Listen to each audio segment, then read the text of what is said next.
ACTHUNG here. I've got a bit of an update here for all you bolt action big cat lovers. I've got two more additions to my Legions of Steel, as they were, late war stuff here, both impressive models for sure. We've got on the left we've got the Jagdtiger with some crew, and on the right we've got the Sturmtiger without any crew. And I've got some guys out there just to give you an idea that of this, how they scale up 1/48th model kits with the Warlord figures. I'm going to do both of them individually, but I just wanted to show you sort of a group shot here, so you can just get an idea of the scope, the size of these things. So let's start off with the Jagdtiger first, and then we'll move on to the Sturmtiger second. Here's a profile shot of the Jagdtiger. This is a Tamiya 1/48th kit. The crew, as I mentioned previously, are Warlord Games figures. Pardon me. Just a quick run through here of what you can expect. You don't get to see these too much on Bolt Action Battlefield. I think inexperienced is about 450, 448, and a regular I think is 560. It's super heavy, so you can drive into buildings, which is great, and it's got Tiger Fear, which is always great, and it doesn't lose any of its penetration value firing over long range. But for the points, you know, man, I don't know. If you're playing Tank War or a themed game, I think it would be great. But, I mean, in a regular game, I don't know. I don't know if I would take it. So let's just go through some of it. Here, we've got the crew. This is the Warlord crew. I found out when I opened the little baggie that there was a guy missing, but oh well. It was around the same time as the rulebook fiasco, so I didn't get around to contacting them. One addition here, which is not in the rulebook, the kit came with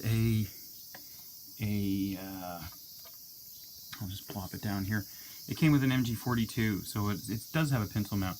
The camo, I did everything in a dark yellow, but with the camo, what I did is I went out and I got these tiny small stickers, and I put them on there first before I put the dark yellow on.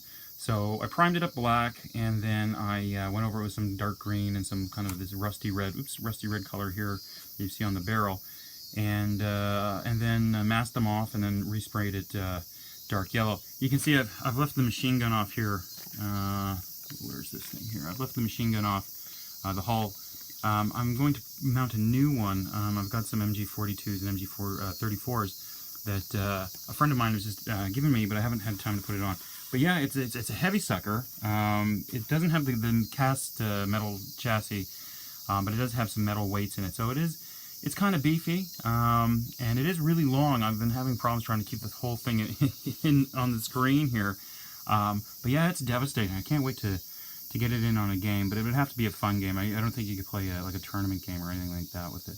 But yeah, it was easy to build, and the painting took quite a while. And then with the crew and stuff, I'll zoom in there, you can sort of see the crew and a little bit there. We've got Autocarius maybe, I don't know. But yeah, let's get on to the Sturmtiger. Okay guys, here's the Sturmtiger. This is also a Tamiya 1/48th kit. It's kind of heavy. It doesn't have the die-cast chassis, but it does have the weights in the bottom.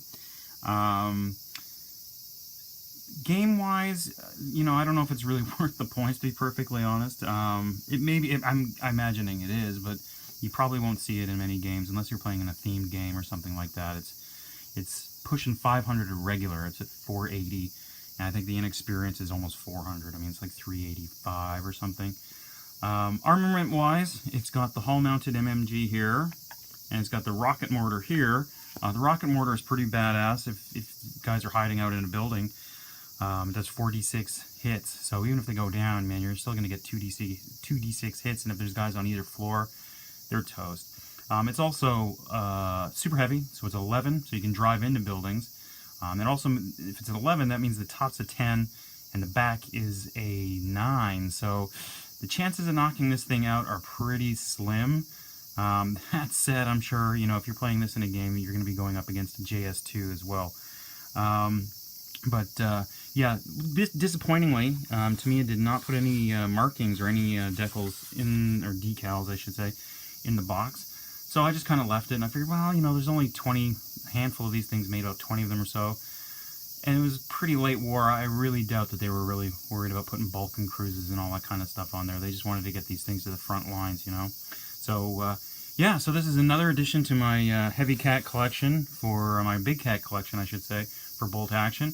Thanks for watching. If you've got any comments or tips or anything that you think would make my models a little bit better, my painting, anything that would improve, please let me know. And thanks very much for watching. We'll talk to you guys later. Take it easy.